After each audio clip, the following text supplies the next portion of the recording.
The views and opinions expressed on this podcast are those of the host and the guests, and do not necessarily reflect the views of any affiliated individuals, organizations, or sponsors. The content is provided for entertainment and informational purposes only, and should not be taken as professional advice. While we strive for accuracy, we make no representation or warranties about the completeness, reliability, or accuracy of the information discussed. Listeners are encouraged to verify facts and form their own opinions. The host and producers are not responsible for any errors, omissions, or outcomes related to the use of this content. By listening, you agree that the host and the production team will not be held liable for any actions you take or decisions you make based on the information presented. Keep them from what they love. Hell, I'm talking to myself because I really want to watch the game. All right. Let me see. I'm good on that one.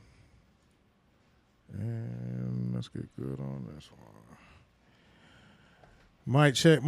1 2 1 2. It's your boy Dame Doja, and this is the DOZHATOLDYA podcast with special guests returning for a second time. Bogart Humphreys in the building. What's up? Get it on proper. It's the DOZHATOLDYA podcast.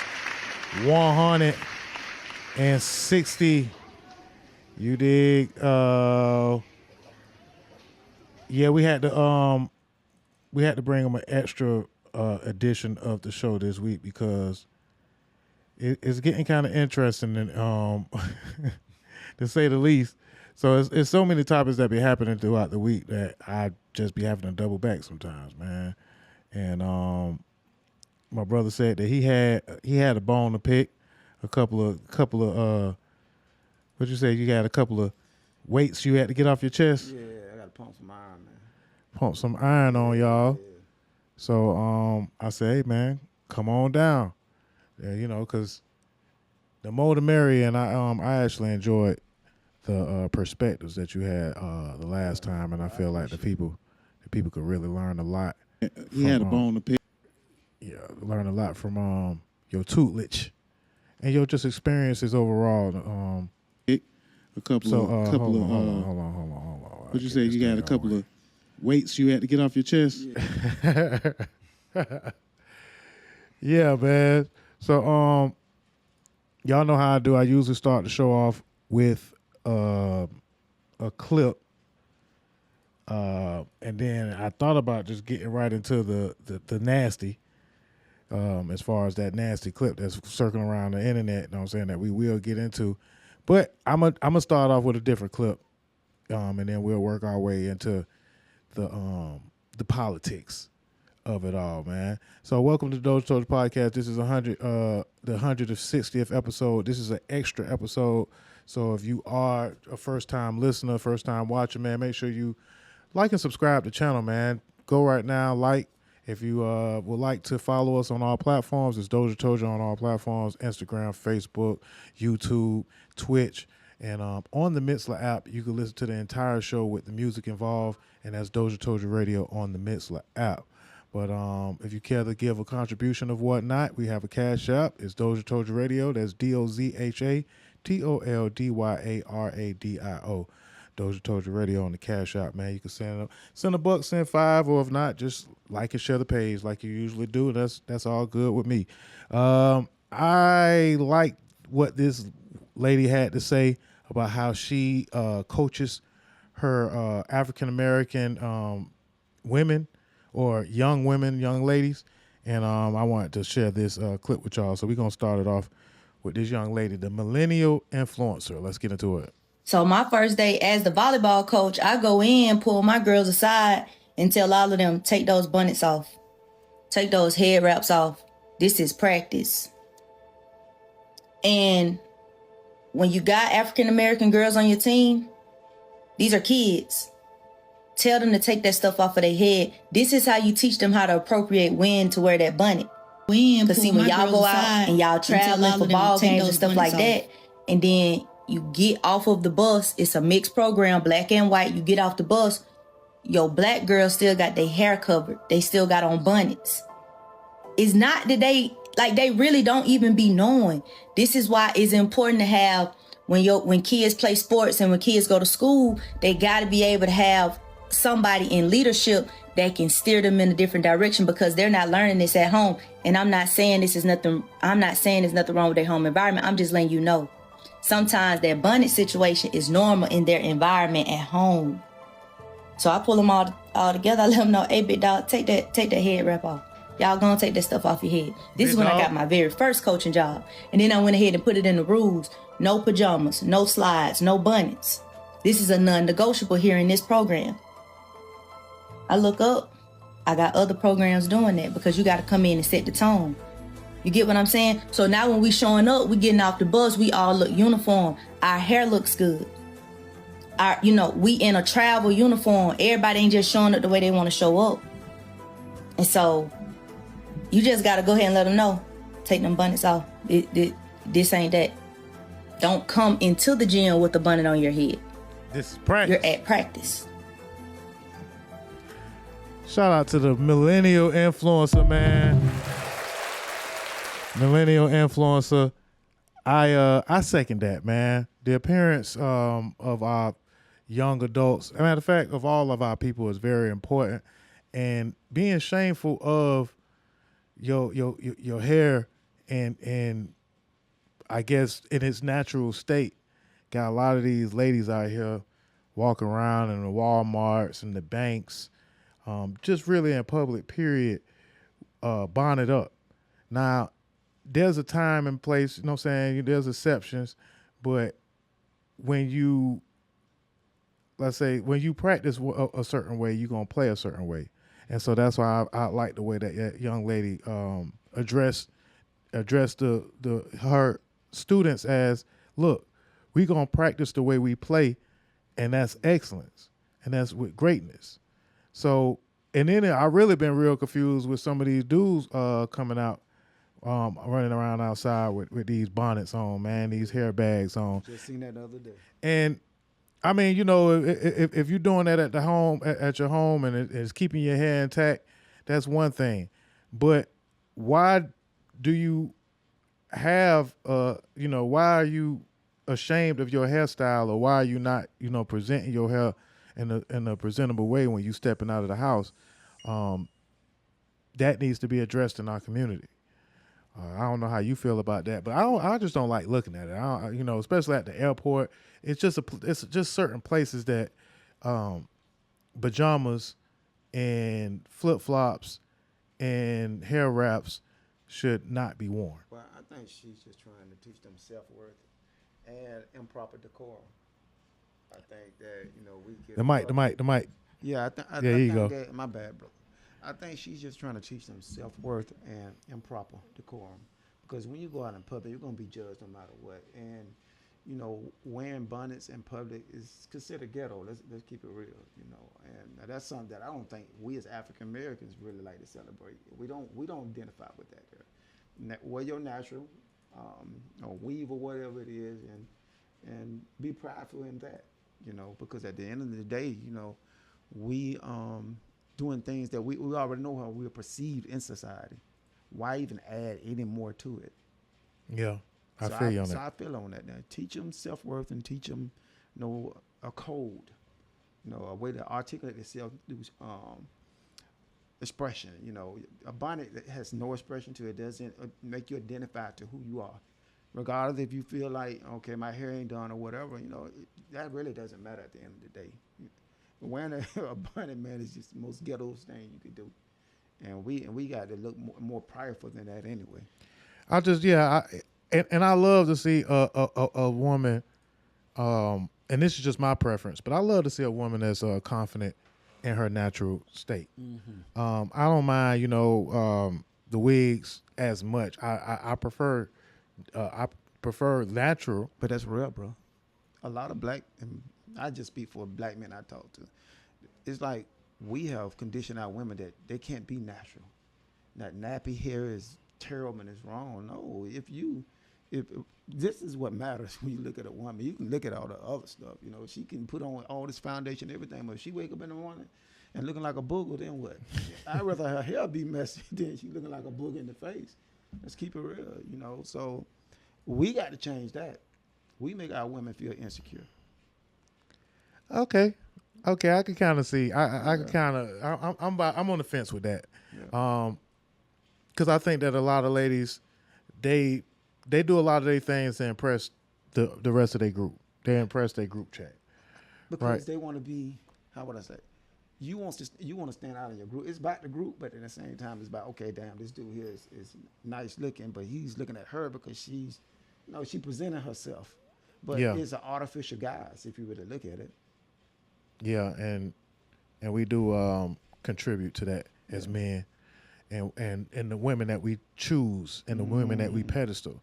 I once said, and it was a wild take of mine, but when we talk about athletes and them preferring and picking, I'm just gonna say non-black women.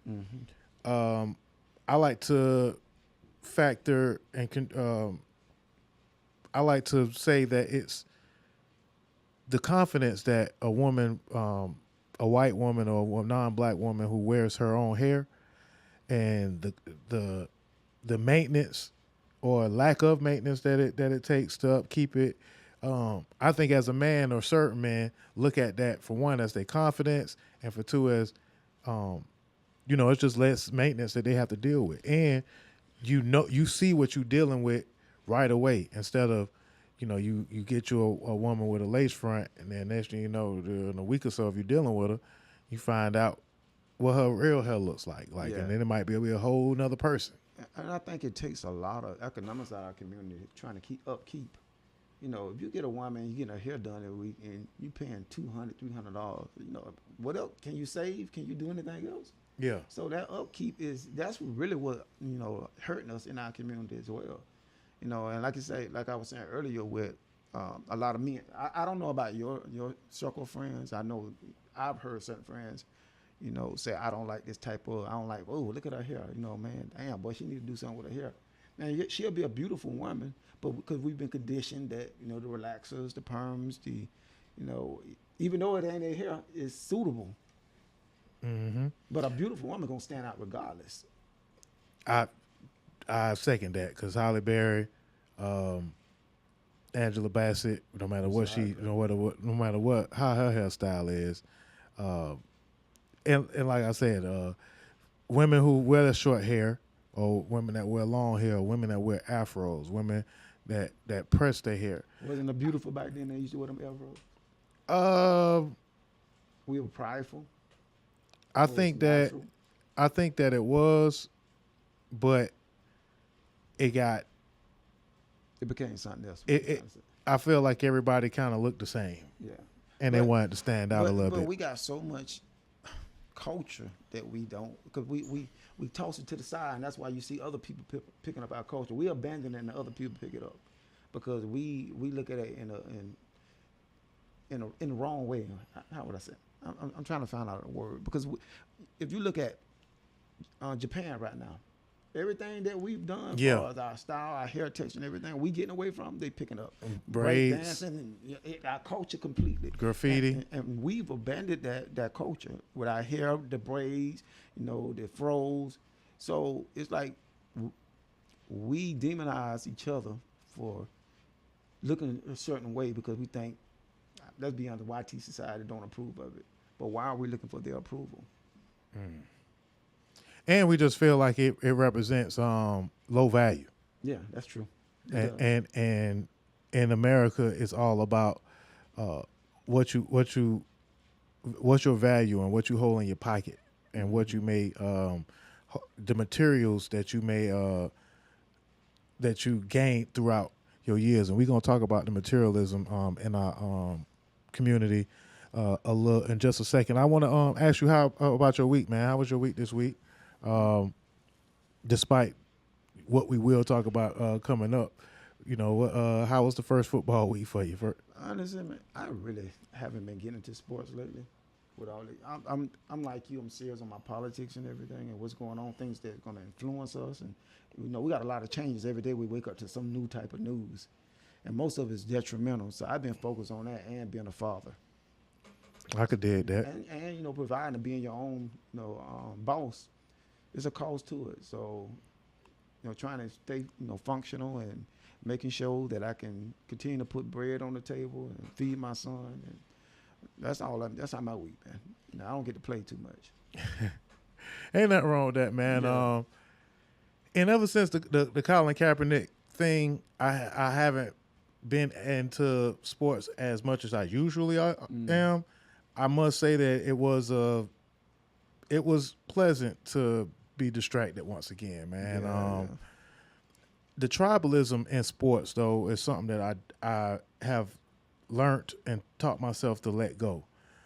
Just because you're in this certain city, you're supposed to buy the memorabilia and the merchandise of a certain sports I'm an team, individual. See, I'm just being honest. and I you're see a supposed to black- wear the I sports see a black colors. quarterback, that's all I want to see. I'm gonna keep it real. I ain't no favorite team, none of that. And we had I support 16 my own. black quarterbacks. I talked about Isn't this that wonderful? yesterday. So, That was that's beautiful. a We knew it was actually a coming. record.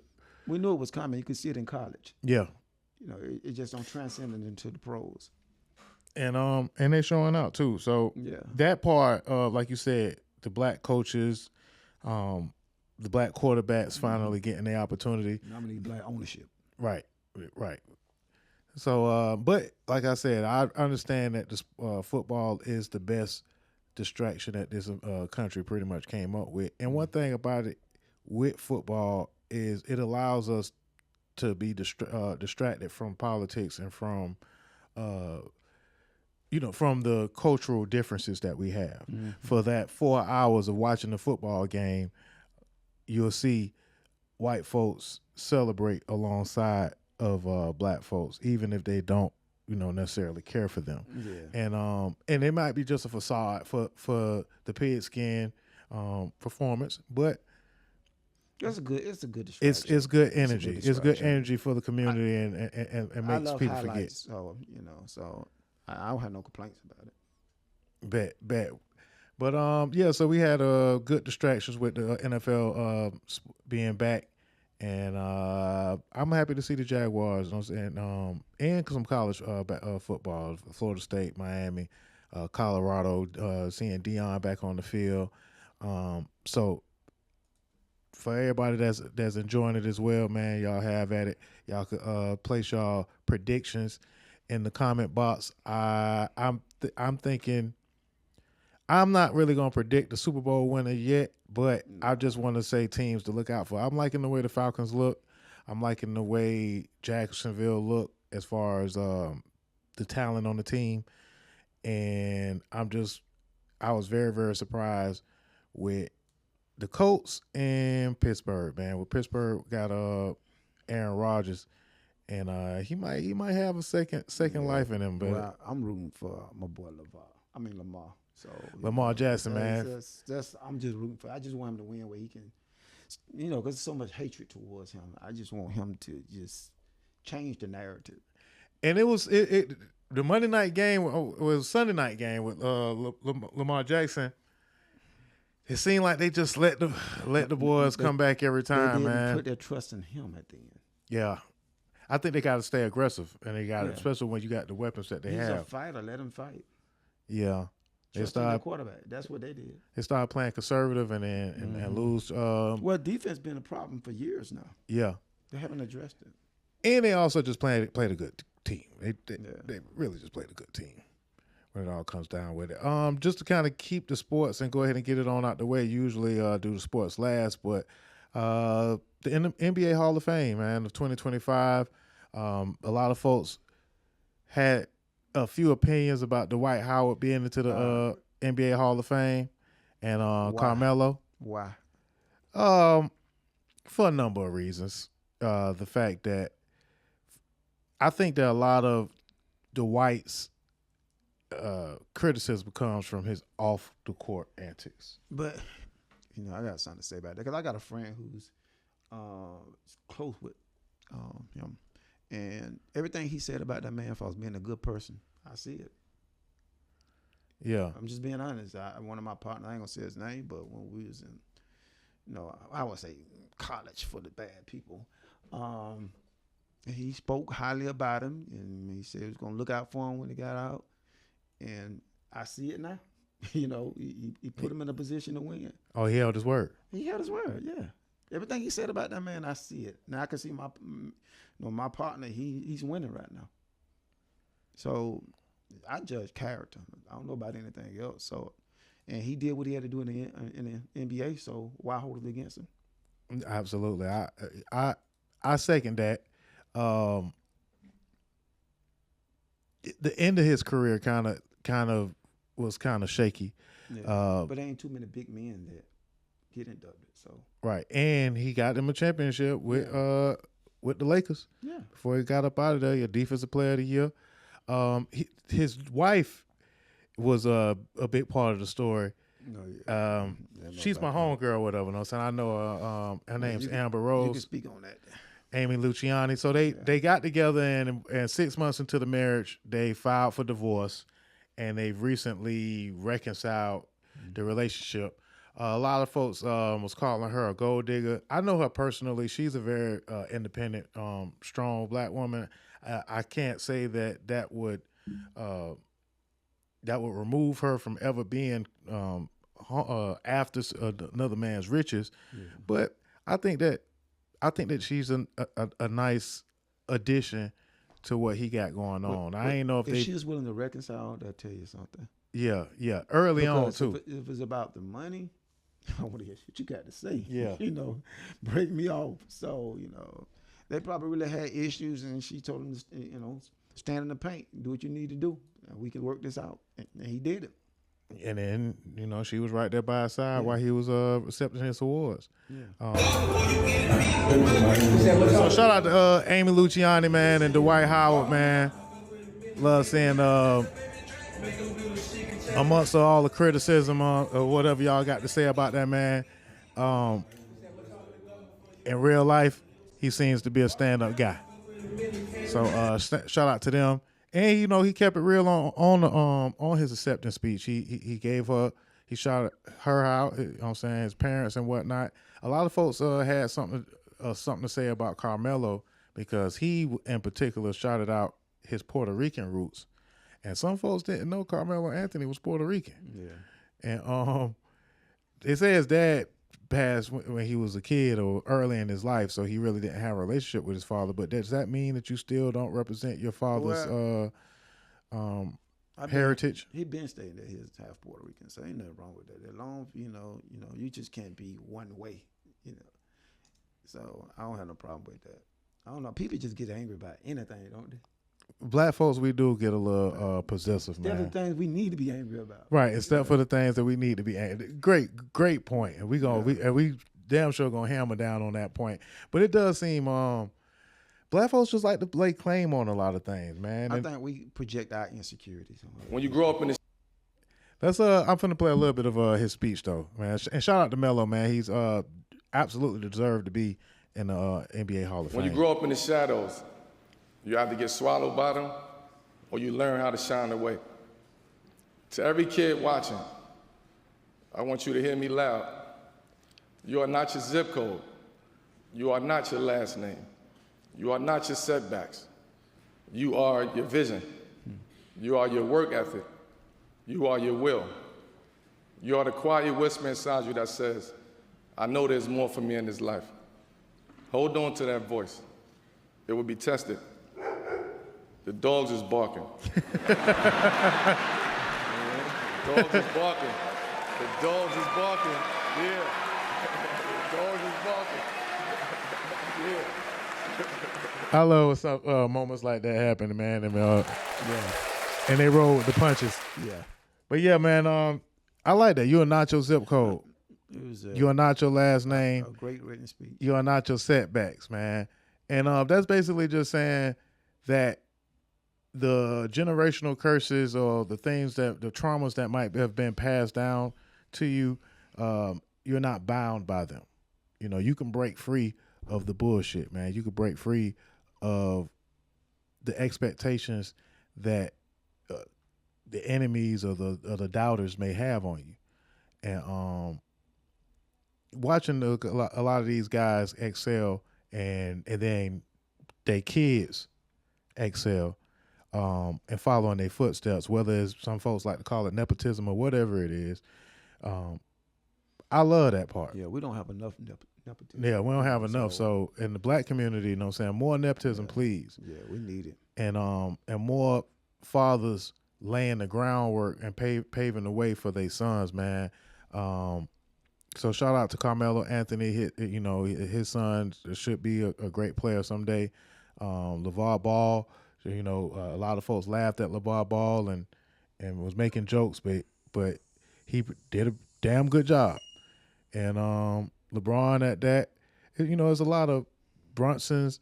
I feel like it was once upon a time where you would be like making it to the NBA. You don't want to. I heard people say that you don't want to just put that in the kid's head early. But when I see that these fathers that have broken these barriers and then they turn around and give their kids the training, the opportunities, the trade secrets and things like that to be successful in the same field that they were in, I love it, man. And sometimes I'm a little bit envious of it, but I think that that's important to get the culture as a whole in a place that we've never been before. So shout out to again Melo and Dwight Howard and the rest of the people that were inducted. I think Billy Donovan, Sue Bird, Maya Moore, one of the best female players of all time, and the 2008 U.S.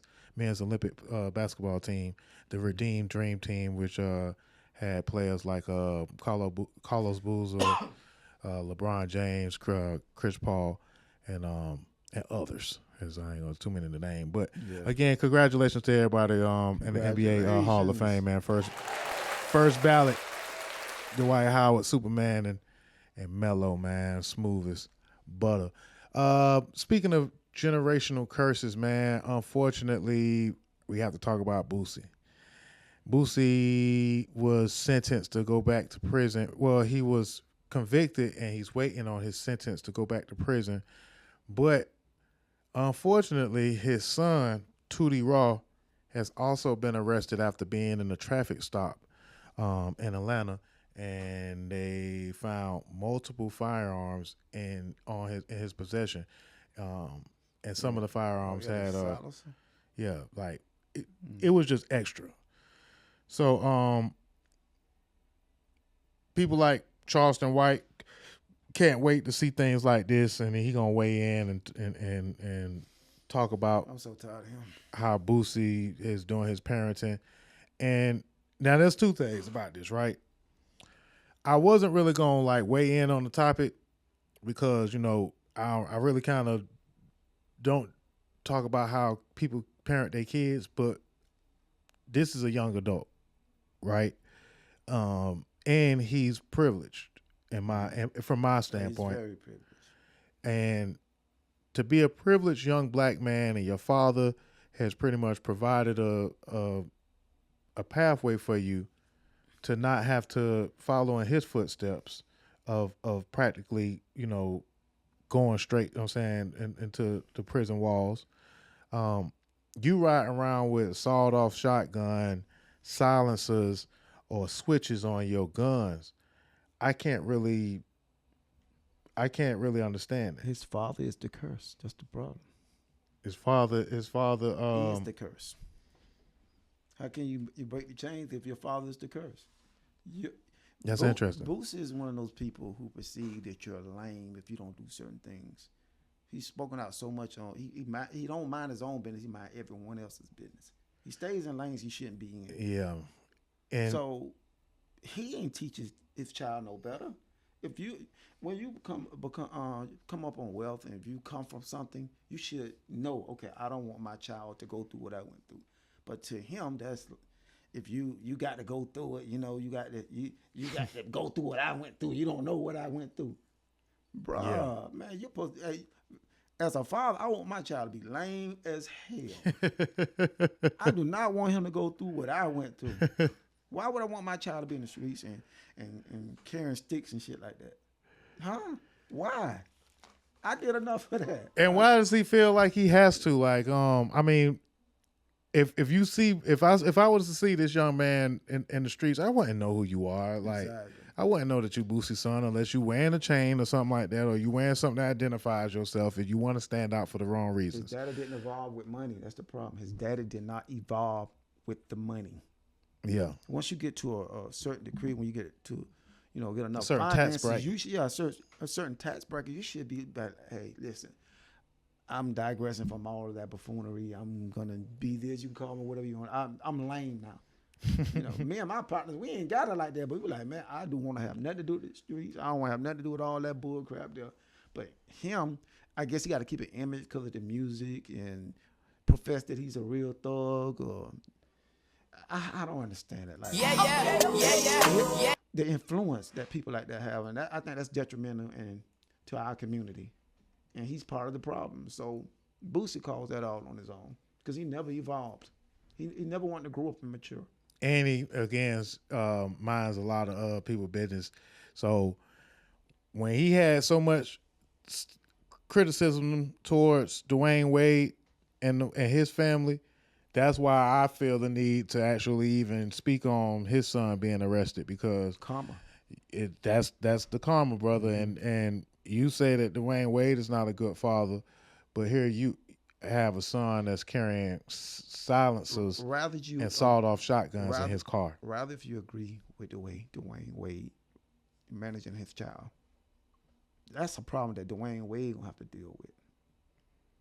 That is not up to me or anyone else, because that's just like me telling one of my friends who might have a child who's on in the LBGT community or whatever. Hey man, I don't like that. I'm sure my partner or whoever it is that I associate with probably don't feel prideful about it, but they love their child. So who am I to tell them not to love their child? So when Boosie came out with that, I was in total disagreement, because at the end of the day, bro, you got your child at 14, 15 tricking off. So you creating a monster. And it's your creation. Yeah, it's your creation. Of the environment that you put him in. Exactly. Now you see what that gets him. Yeah. He don't know how to behave. He hasn't been taught proper etiquette on how, and he hasn't been, why is he trying to be a part of a problem? Why does he have the name Tootie Raw? Hey man, like I say, his data never evolved, so the child has no understanding or comprehension of what it is to go through some of the things we've went through. So he want to go through it himself. He's creating an issue that shouldn't exist. As a father, I want to ask you a question, and with fatherhood, as a ex-con and as a father, what are you going to do to show your son the right paths? You got to lead by example. Are you basically, do you believe in not exposing them to certain things early, or showing them certain things and the consequences that come with it? I just told his mother today, I say, because my child is spoiled. I said, I'm going to take him. He's 5 years of age. I'm going to take him to see poverty. So give him that exposure. Give him that exposure, but explain that exposure. Because, he everything he want, he cry about it. I want this, I want that. I say, and he know what homeless people is. He'd be like, Dad, homeless, let's give him this and that. But he don't really understand it. So we think that at 5 they don't get it, but they do. So we have to really stop acting like they don't understand certain things, but you got to explain it. So with my child, what I'm doing is, first of all, it ain't just me. I got a village. So my family is nearby, so they gonna give them what I can't give them. Because as a father, I'm gonna spoil my child. It's my only child. Yeah. So where I'm neglectful, where they're gonna pick up.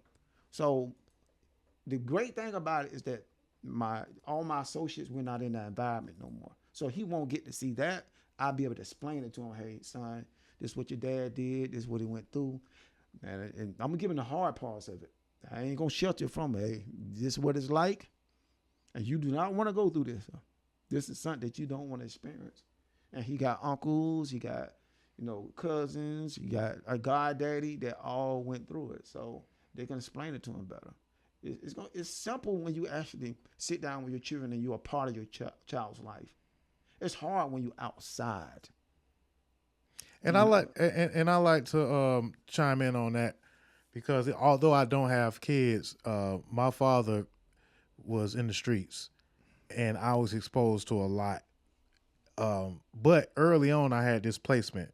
So me seeing triple beams, me seeing certain paraphernalia, I displaced it in my brain to be something else until I got to a certain age and just had to accept what it was, right? But for a lot of folks, when they fall into the, you seeing these certain things of coming up in a certain lifestyle, and looking up to certain people and in your life, whether or not they're in the streets or not, that didn't make me. It could have led me very easily You're self-aware down at a that young age. down that line. But I think that there was also me seeing the consequences, or my life being altered from the consequences of my father's actions, to change me from, for one, not recklessly having a son or a kid, period, and just not going down the same paths. Yeah. But not to say that I didn't do any dirt or I didn't participate in breaking the law at all, but I was always very conscious of not to repeat the cycle.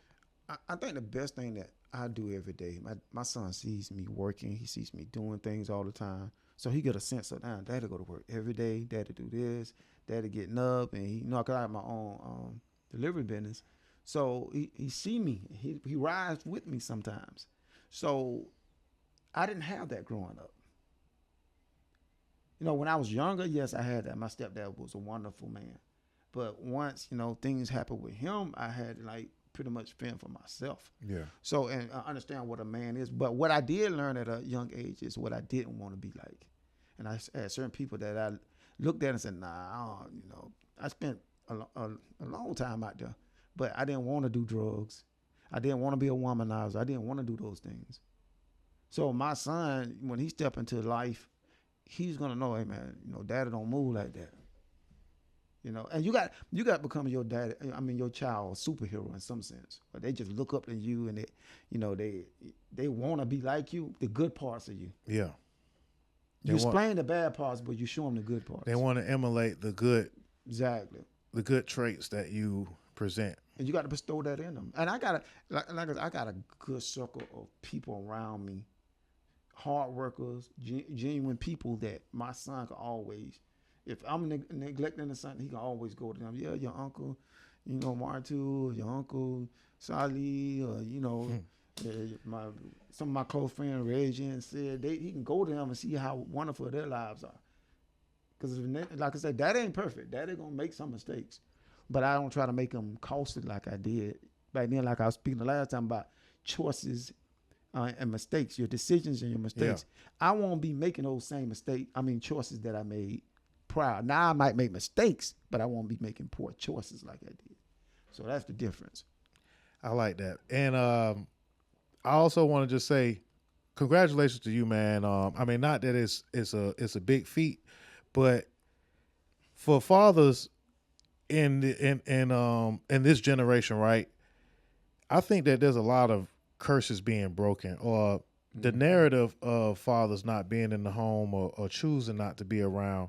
I don't, in my friend circle, there's a lot of active fathers in my circle, man. It's beautiful around where I'm at. Beautiful. And although I'm not a father, like to my nephews and to my god kids and stuff, and my nieces, I'm still very active, right? Mm-hmm. So when they have this narrative that the black fathers aren't around by choice or whatever, however it is, I think that that's, for one, not true, but and we breaking that narrative, but it's just an American thing of struggle that you're going to be probably around your kid, very small periods of time. Statistically, black fathers are more prevalent than white fathers. And yep. So, most of the time when, we don't have some bad generation, let's keep it real. Yeah. But what I see with my generation, if he's not in his child's life, it's somewhere between a mother not wanting him, allowing him to be in that child's life. Yeah, man. Because we fight now to be in our children's lives. Yeah, man. So and women have been weaponizing their kids. Now, man. we don't have a generation where the fathers just, But that's come from slavery. What the first thing they did when they took us off the ship, they separated the families. Yeah. That's part of the Willie Lynch program. So we got I would say preconditioned preconditioned to to not act accordingly, to follow subconsciously what we were taught. Yeah. Learned behavior. So, and it passes genetically. People don't understand that though. What they say, your granddad was an alcoholic. Your daddy was an alcoholic. Most times you're gonna be an alcoholic. Passed down them traumas. Passed down from trauma. So, but my generation, our generation, oh man, before I became a father, I seen some wonderful men. Oh, damn, I keep getting this. Wonderful men raising their children. Yeah. And that made me want to be such a gracious father. So I can't complain. And shout out to the godfathers that do have to fight, bad relationships, and we do have to own up to some of the things that we may have done in a relationship to turn it sour. But it's a lot of women that are just going a little bit overboard with the weaponizing their kids because they're not happy with the baby father. You know what? I hate that term too. Baby father. Yeah, baby daddy. They ain't babies no more. I always tell them, I say, my son's mother. Okay. Because I think it's something that we indoctrinated, that behavior. Baby father, it's so negative. Yeah. It's just so negative. My baby mama, my baby especially daddy. when you see folks that's together and they not necessarily married, but they still kind of use these terms. Yeah. And they come every day. 18. Yeah. That's your baby my baby mama. daddy. Yeah, my baby daddy. Come on, man. Like, that's your son's mother. That's your son's father. Your child or whatever you want to say. But I hate people calling me baby dad. I am not no goddamn baby dad. I am present in my child's life. I'm a father. I'm a parent. Shout out to all the black dads out there, man. Keep doing what y'all sir. got to do, man, to break these generational curses. And thoughts and prayers to Boosie and his son, man. And there's always time. Boosie need to learn. There's always time. I love the way how you say, man, you got to evolve with the money and with the success and change the curses and the traumas that have been passed down to so many generations. So, man, it's been a wild week in politics, and there's a couple of there's a country being overthrown. There's a country that's about to be overthrown and burning, and then I just learned that from you. And then we got our country, which is getting close to being some serious situations. So the shot heard around the world was a famous book. I haven't read it, but I think that I want to say that particular statement came from World War I, where it was an ambassador who was assassinated, and his wife, him and his wife was assassinated. They blamed it on, matter of fact, I put it up on Chat GPT. I ain't even finna play with y'all. So if we finna take a quick history lesson, man, so y'all could get the context of what we may be facing, man. You must learn, for one, to study the history. Mm-hmm. You could study your Bible. You could study the history to really figure out where we're going as a society. And to me, this part of history, the cause of World War I, is relevant to what we're currently or about to be facing in this country.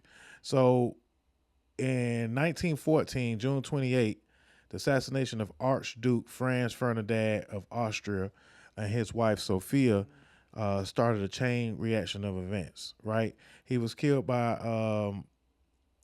a group, activist group in Bosnia.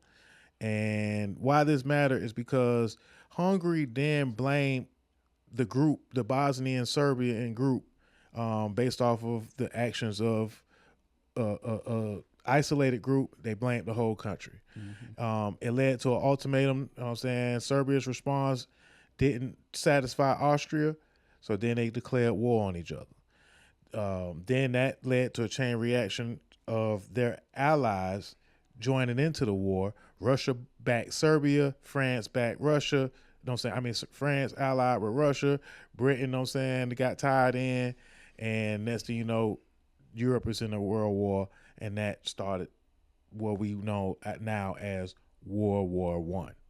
It's not necessarily one country bombing the next country or how some folks may think wars are started.